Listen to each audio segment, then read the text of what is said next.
বন্ধুরা পুরো ready. Pizza আমার কত কিছু দিয়েছি দেখুন। এবার পেরি পেরি মশলাটা দিচ্ছি আর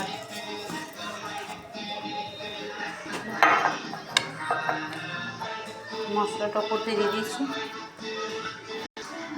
দেখুন ওপরে আমি চিজ দিয়েছি, এই চিজটাও আমি দিয়ে দেবো ছিঁড়ে ছিঁড়ে।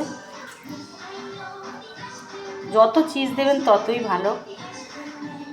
তো এটা আমার কাছে ছিল, আমি দিয়ে দিই। পুরো আমার পিৎজা রেডি। এবার আমি এটার মধ্যে বসাবো। দেখুন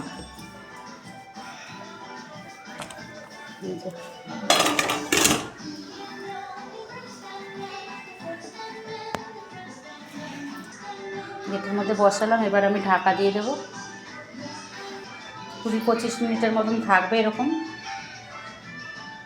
বন্ধুরা আমার পিৎজাটা পুরো রেডি, পুরো রেডি। কত সুন্দর দেখতে হয়েছে দেখুন।